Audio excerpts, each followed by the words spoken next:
PopCultureZone.com is an online shop focusing on hot new comics, including exclusive and incentive variants, CGC graded comics, and tons of other inventory, including pop culture toys and other collectibles, all at low and competitive prices.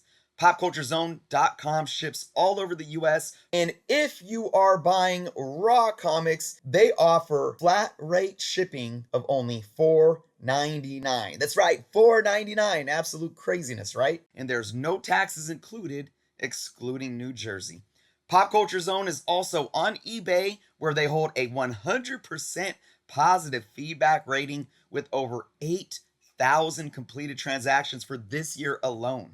Make sure to check out the link to their website below, as well as their eBay link, so be sure to give them a follow there as well. We have an amazing segment we do each and every week that you guys all need to jump on, because we know you want, like, what we think about, like, the comics you may be purchasing. You need some advice. We're here for you.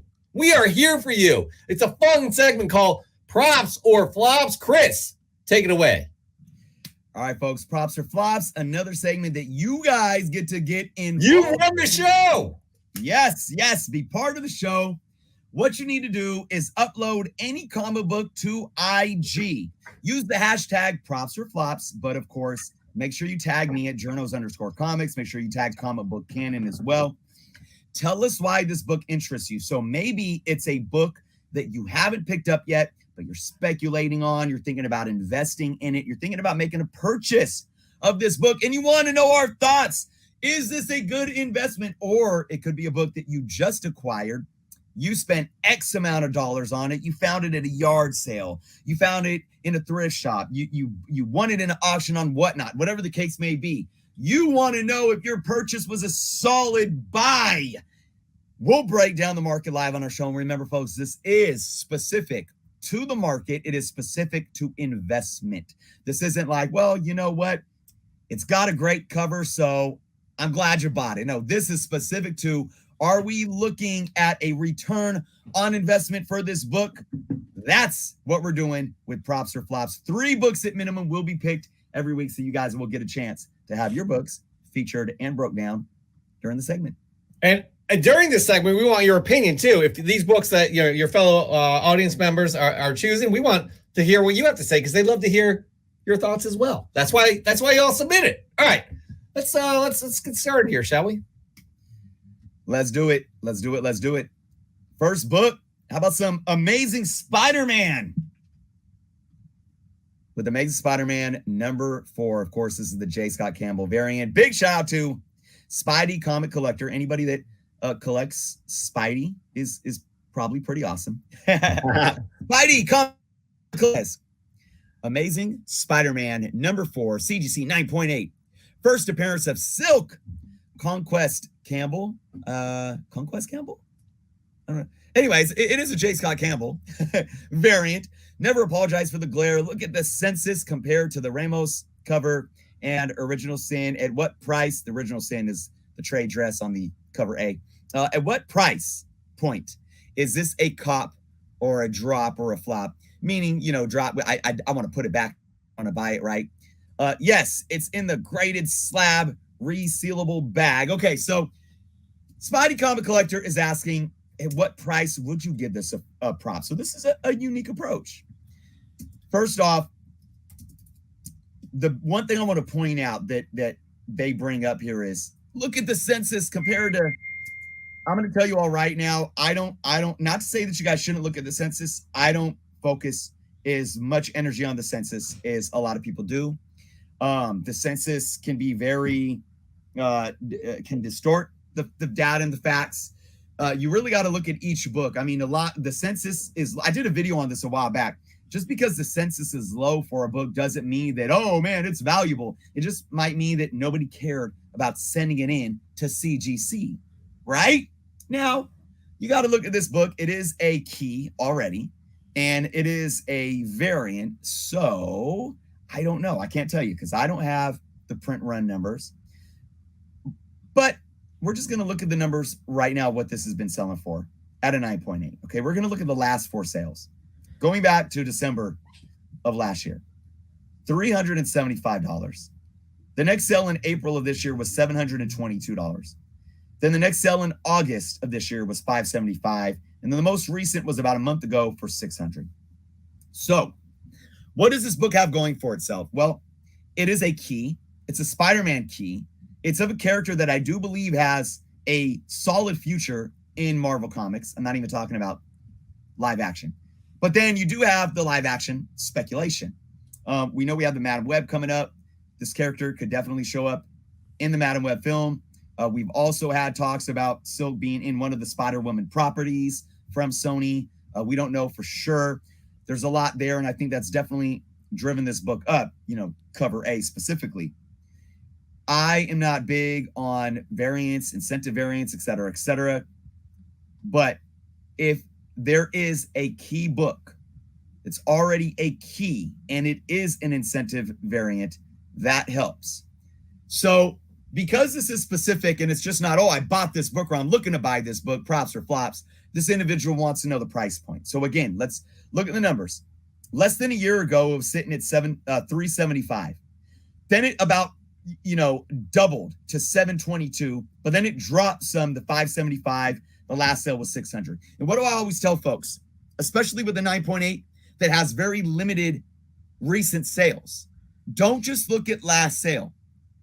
This is a very small amount of sales to where you guys see, one sale from the next could be the difference of $50 or even $100. I think right now, I wouldn't pay the regular one right now. Cover A of this book is selling for about, if I can remember off the top of my head, probably a rough estimate of about $250 in a CGC 9.8. I would not pay more than, I wouldn't pay $500 for this book. I wouldn't. Now, remember, the last two sales, $575, $600.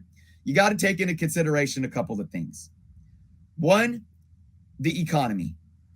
And that's very, very important. The economy is so, we just don't know what's going to be happening over the next 3 to 6 months. It could drop this book down some more.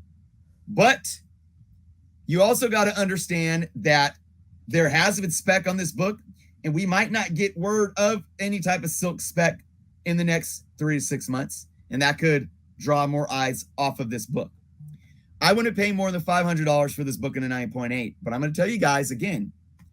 So if you paid more than $500, I would give it a flops all day long. So that's my answer. Flops, $500 or more, which is already much lower than the last couple of sales over the last couple of months. So you guys may see where I'm coming from. Just don't spend that much money on this book personally. It's not me. And again, what would I do? I would go buy a few copies of this book raw, press it, clean them, try to get one 9.8, flip the rest, because I don't go after those modern 9.8s just because I don't want to put my eggs in one basket. I think they're very, very volatile on the market, but that's my thoughts.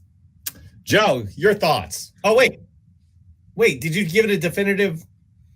I said, because it was unique, if anybody's paying $500 or up on this book, I'm giving it a flops. And that goes specific to how the question was presented by Spidey Comic Collector. Right. Okay. If it was under 500, like I said, over the last couple of months, it's still sold over $500. So there's a chance that they could try to sell it in the near future and maybe get a little more. And there is a slight chance that maybe, we know that the Madam Web film is filming right now. Who knows? Maybe we get a trailer or we get an announcement that, Silk is in that movie. But I wouldn't take the risk. Matter of fact, just to add one more thing, you know what I would do? I would go buy two cover A's. Yeah, I agree with that. In a 9.8 for $250 each, then spending over $500 for this book. 100%. Joe, your thoughts? Yeah, the last line that Chris said was something that I actually was going to say. Anytime that I'm thinking about buying something, especially something, in the couple $100 to, $1,000 plus range, I kind of weighed the pros and the cons, especially when there's multiple different covers or like raw versus graded, blah, blah. The census is something that I definitely consult. But again, exactly what you said before, you can't just rely on the census because it might not be a book that people send in. There are plenty of 90s books that the print run was hundreds of thousands, if not a million plus, that there's not a lot on the census because it doesn't matter. It's not a book that matters super, in a way that people want to send it in all the time. So that being said, let's weigh the pros and cons of this. Pro, first appearance, which P.S. Silk, I've been saying this for years, is a better character than Spider-Gwen. And I'm not sure why she isn't at least as popular as Spider-Gwen. But that being said, I think we need to see her in a movie for that to happen. First appearance, great character, diverse character. They could incorporate this character in a lot of different ways. Spider-Verse, Agents of Atlas, yada, yada. Con. Here's a con. It's a variant cover, and it's not a variant cover that is the most well-known variant cover, which is the Ramos cover. Pro, it's a J. Scott Campbell cover. There are a lot of people that collect J. Scott Campbell stuff. Yeah, so that's true. That's kind of both a pro and a con that it is a variant cover. I think overall for me, I, just like you, would not be buying this. I am big on cover A's and most sought after variants. I have, full disclosure, a 9.8 of cover A and a 9.8 of the Ramos variant. I do not own any copies of this book. Would I, if I could find it for under $500? Yeah, probably, because it seems to be worth more than that now and definitely has potential. But like you said, I would probably rather take that $500 and put it towards a Ramos cover, which I think are selling for more like $700-800, or buy 2 copies of cover A. Yeah, I agree. I'm going to say flops too, just for the fact that you could get 2 copies of cover A for that. And again, I like what Maz said, that it really doesn't. Where does he say this? I think I brought it up. One thing to note, though, is I have looked at the census for this book multiple times. It is astronomically high on cover A for a modern book. It's a number. It's not a number one, but it's an early Amazing Spider-Man book, number 4 in the run, and it's a key. And it came out in a time where people were speculating a lot and sending stuff in. I think there's like 5,000 copies on the census. It is this is never going to be like a 3K book or a 5K book in the next few years or anything like that. It's not going to be an Edge of Spider-Verse 2. For sure. But another thing going against it, again, Maz brings up really well, is it doesn't really tie into the issue. Yeah. So So anyways, again, I think we're in consensus here. We are going flops on that one. Chris, our next one. What do we got? All right. Speaking of Maz, who's hanging out. Maz did a submission. This is a 2-for-1er here. Cheating. No, it's okay.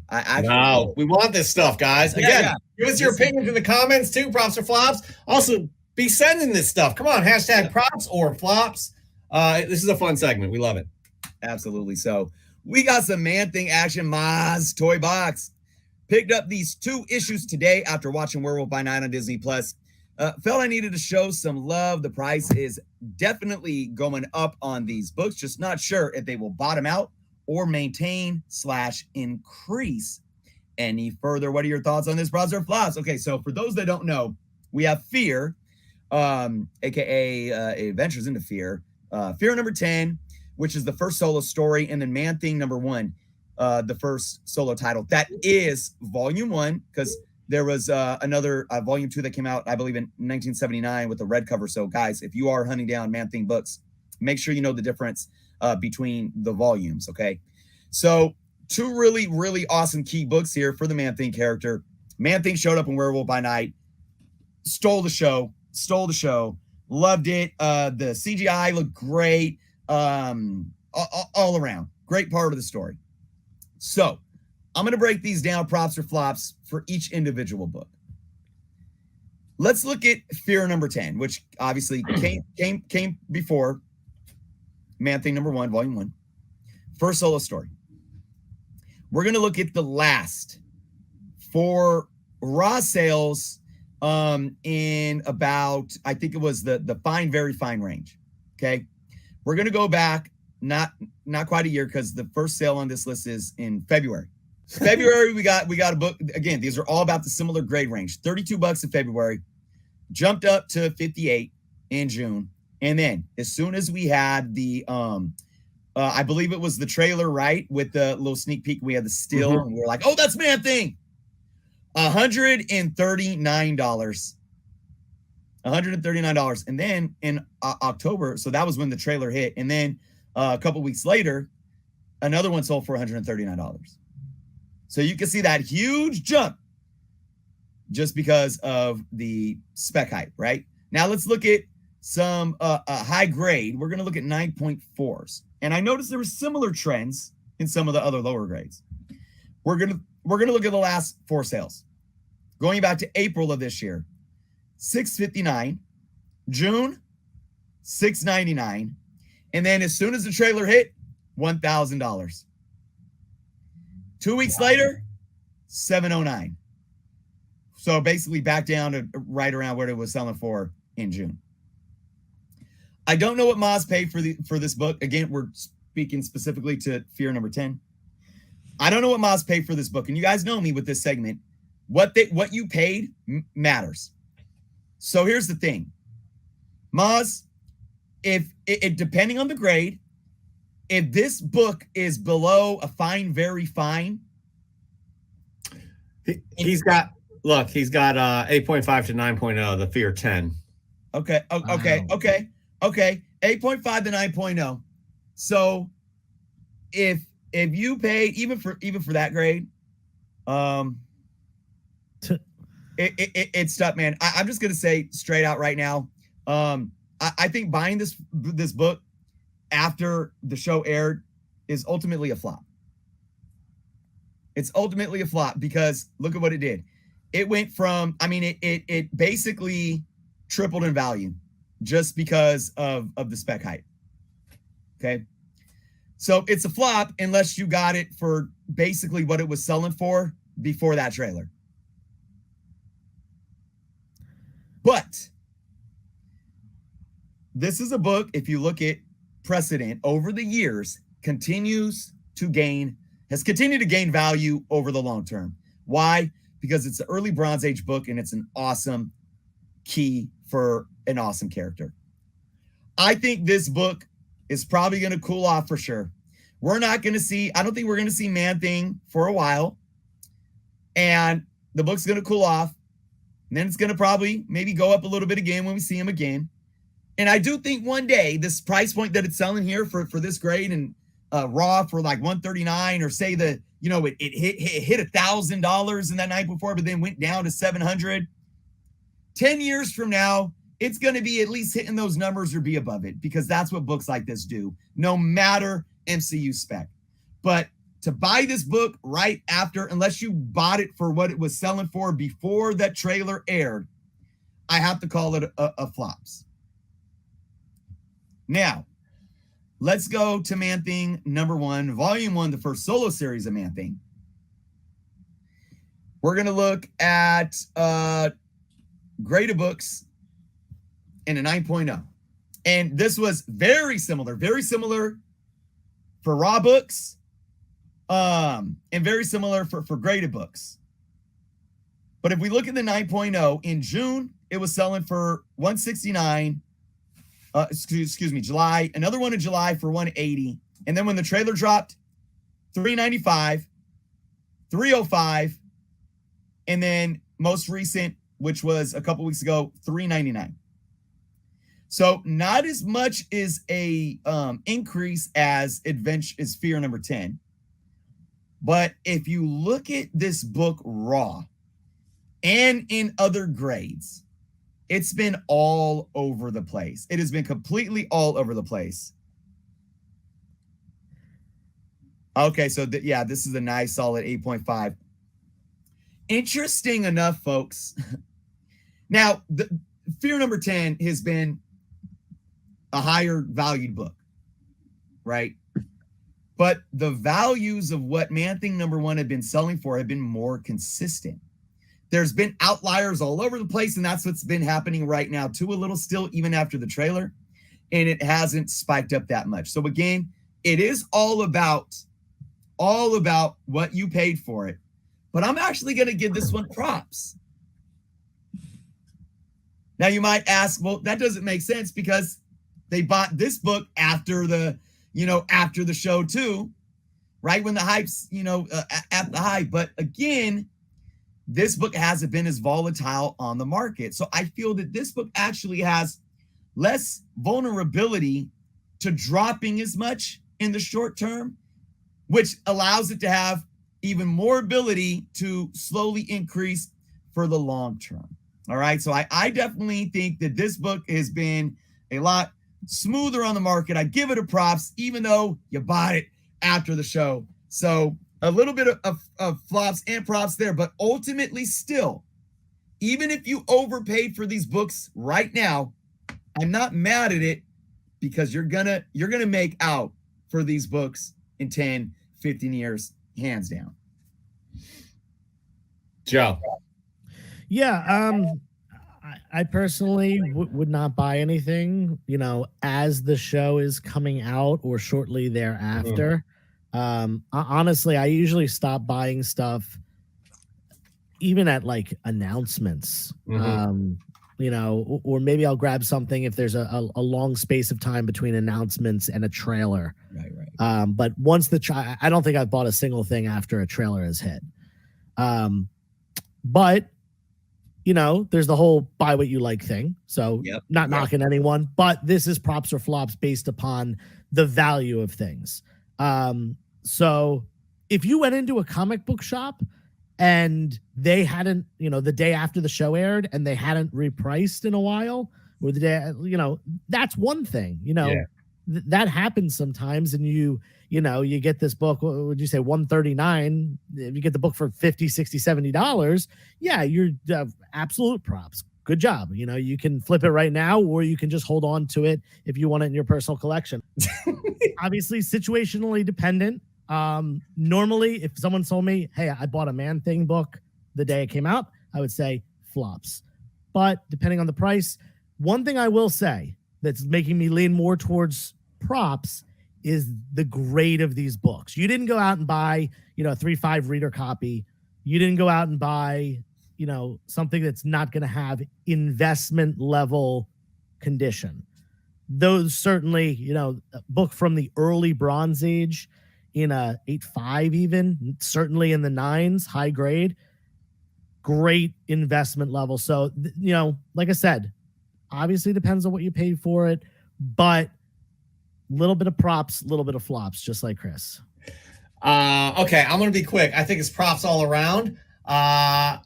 Somebody said this, and I can't remember who it was, and it's so, I love it. Somebody likened Man-Thing to like another type of a Groot type character. He was played that way. Yeah, that makes sense a little bit. He was vicious. He was savage. Like Chewbacca. Yeah. So those characters do well. And again, what Kevin Feige said about this side of the MCU, Man-Thing we're going to see sooner rather than later. I'm telling you guys, I don't think it's going to be that far off that we're going to see Man-Thing again. So I'm giving it props all around. Well done, Maz. Well done indeed. I want to say this. Let's come back in 3 months, because the main thing is, watch. In 3 months, I'm saying it right here, especially for the Fear 10. In 3 months, you're going to be able to buy that book for cheaper in the same grade. Okay, we're talking long haul though. We're talking long haul. That was my perspective. I don't know what Maz spent on it, but I think it's still. We both all agree it's a good long-term investment. Absolutely. All agree to that. So I want to add this in because I think this is super relevant. I own both of those books. Also high grade. I'm a big Bronze Age horror fan. So I've had them for a while. If I thought the book was going to crash and burn in value, either of them, I would have sold them off this week. Yeah, I did not. Yeah. I know that they're probably going to come down, and I probably could have sold them and rebought them later and done the effort, made a little bit of money. But I think they're going to hold enough value that I was okay with not selling my copies at the market high, because I'm fine with the long term, and it's in my PC. Well done. And I Well love the both of you guys, like you said. I mean, Groot obviously is a Marvel MCU specific, but especially Chewbacca. That makes so much sense. Yep, absolutely. All right. Finally, our last book of the week, guys. Again, please send us your props for flops hashtag on the Instagram. If you need advice, you asking, what do you think about this recent purchase? Us on the show, everybody else in the audience is going to help out, let you know what they think. So we have one more book for props or flops this week, and here it is, Chris. All right, guys, we got some Dark Horse. Dark Horse presents number 36 from Raw Dog Comics. Raw Dog is in the house too. Yeah, this is actually cover B here of this book. Raw Dog Comics says Dark Horse presents 36 first battle of aliens versus Predator. I can't see what that says. Picked up. You want me to read it? Picked up. Thank you. We picked up this variant by Okay. Dave Dorman recently. Published in 1990. We love Alien and Predator and thought, what a beautiful looking book. We paid $30 on a Whatnot auction. Worth it? Props or flops? Raw Dog, great book. I'm a big fan of Alien vs. Predator myself. I think this is a great book. Awesome cover. Love this Dark Horse era. $30 for it. I don't know the grade. I can't tell. I mean, it looks nice. It doesn't look beat up. It's in a bag, so you know how that is. We can't tell. The data that I'm going to share first is this. A 9.8 for this book sold for $500 in 2020, which was an outlier and it is a highly questionable sale. No other sale ever came close to that. I don't know what that was. This was data from Cover Price. So oftentimes, big shout out to Cover Price, but oftentimes there are eBay listings that they will pull in that are wrong. Maybe it was a lot, a multi-book lot, or, it just, so that is not a baseline or anything. That is, I'm going to tell you right now, this book, even to that was 2020. Right now, this book is not worth anything close to $500 in a 9.8. This book in high grade, and I'm not saying like near mint, but in higher grade, is a $10 book all day. If you're looking for a near mint 9.8 raw potential, $20. So Raw Dog, I'm sorry I got to do this to you, but because you paid $30 for this book, I got to give you flops, because you can go on eBay right now and find probably a similar grade for a lot less for a buy it now price. It doesn't take away from the fact that this is a great book. It doesn't take away from the fact that this book can, gain value over the long term. But I don't think it was worth what you paid. And unfortunately, even though these two properties are awesome, there's just not a lot of demand on this book. So eBay's flooded with them right now. Cover A and B. I mean, there's even lots of cover A and B in decent grades at a buy it now price of like $17, $18. So I think it's a great book. Again, if you love, it sounds like you really love the characters. It's $30. You didn't go break your bank. You didn't spend $20,000 on a lemon vehicle that, lasts you a month. So it's not a big deal, but definitely overpaid. I got to give it flops. Joe. Yeah. So a couple interesting things about this. Obviously we did get a Predator intellectual property movie via Netflix, I believe it was recently. Oh, Hulu. Excellent. Hulu. Sorry. I had not watched it yet. I plan on Excellent. it, but I'm behind on everything. So that came out, but I think it's been long enough that the hype on that has come down. Mm-hmm. So the value has come down. So I think probably $30 might have been even the going rate when it was out, but you got to make sure. No, yeah. Really I looked at the numbers. Yeah, the highest sale was oh shoot, I should have wrote it down. I think it was only definitely 20. I think it was only $20. It might have been 20 something, and it was a raw book, obviously, that was listed as near mint. Okay, so probably good timing, especially because like I said, that book probably has come down a little bit, and Alien, they could definitely do something with that, continue that the hype of Hulu Alien Predator stuff. That would be cool. But like Chris said, if you picked it up at higher than fair market value, higher than other copies that are available out there, it just can really never be a prop because you didn't do your research. And I'm not trying to knock you or anything. I'm not trying to, make you feel bad, but absolutely important aspect is to shop around. This isn't a rare golden age book that there's, 7 known to exist or anything like that. This isn't like a high ratio variant of a book from like 2013 that wasn't super popular. We're talking about a book from the 90s, maybe late 80s, probably 90s, right? Yeah. 1990. Okay. So book that there's a lot of out there. Shop around, do some due diligence. I know that Whatnot can kind of get you wrapped up sometimes. And I've been guilty of this myself, especially on those like 15-second auctions. You don't have time a lot to look up the prices before you have to bid. And you just kind of mash it trying to get the book that you want, but slow down. Always a good idea to like take a deep breath, slow down, make sure that not only it's something that you really want, but something that you should pay a certain amount for, and that another option isn't available to you out there for significantly less. Yeah. I'm going to give flops as well, only because you did pay outside of fair market value. But we always say if it's worth it to you to buy it, at that price, it's not a mistake at all. Whatnot, again, does tend to be like leave you kind of touchdown Eagles. Leave you Whatnot kind of intensifies the bidding process in a way. So got to be careful, as Joe says, just take a breath and try to do the research. But listen, we're not knocking this at all because who knows? Because of the success of Prey, I have a feeling that we'll see more of Predator and Aliens as well, hopefully together. All right. I want to make a note too to Maz's comment here stating it's about $30 normal for a 9.8 raw, but the other cover is the one that is worth more. I want to again, Maz, I appreciate your input, and I like to speak my mind here, and data matters. So first off, there's no such thing as a 9.8 raw. There's no such thing as a 9.8 raw. I don't mind people saying 9.8 potential, but even that is just it's too subjective. So here's the thing. A near mint copy, the highest near mint copy.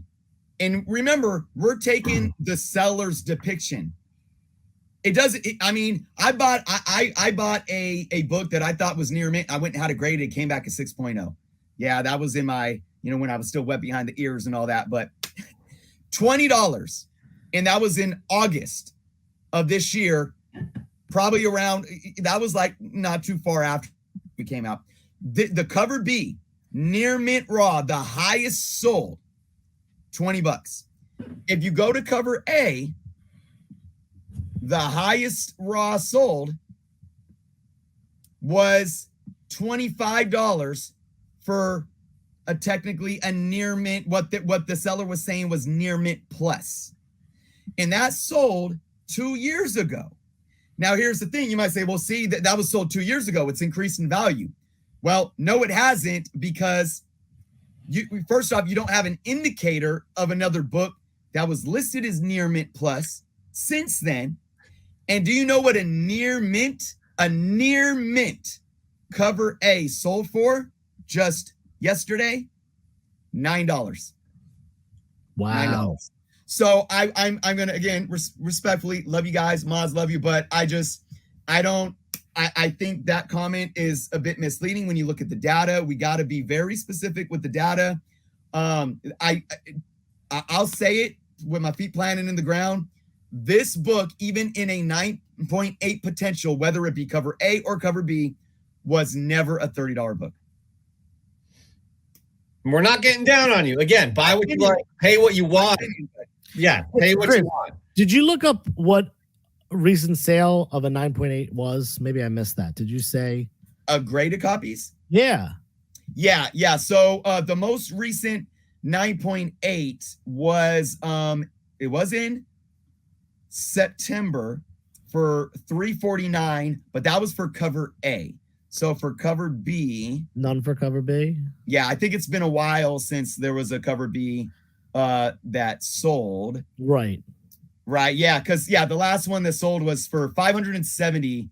And this was 2 years ago. And it makes no sense. It makes no sense at all. I mean, because a 9.6 just recently sold for, $100. Another one sold for $80. Okay. So I do want to say, obviously, there was an overpay on this, which is a problem in and of itself.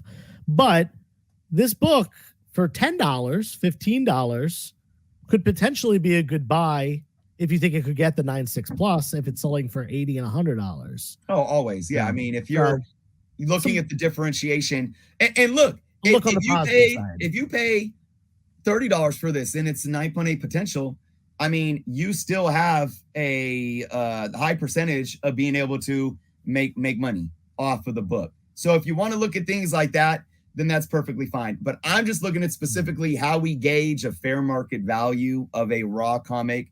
And all of that data does matter regardless of what, we think grade it might get if we grade it and what we could sell it for. I mean, look, technically we could buy a book that's in a 7.0 and spend the $25, $30 if you include shipping, whatever it is these days on it. And, sticker price it $5 above our raw costs and our grading costs and technically make money off it because that's the nature of the graded market. You look at a graded book and it's going to push that grade. It's going to push that value up above cost. But is it even worth it to take that risk? Because we all know too, one grade down or one grade up could mean the difference between, making a decent return or taking a loss. All right. And that there ends props or flops. Everybody, submit. If you have questions, just submit it. Again, we'll answer it. The audience will answer, help give the opinions. There's no right or wrong here. We're here to help. Chris, one more time, explain its props or flops, how it works. All right. The good old IG.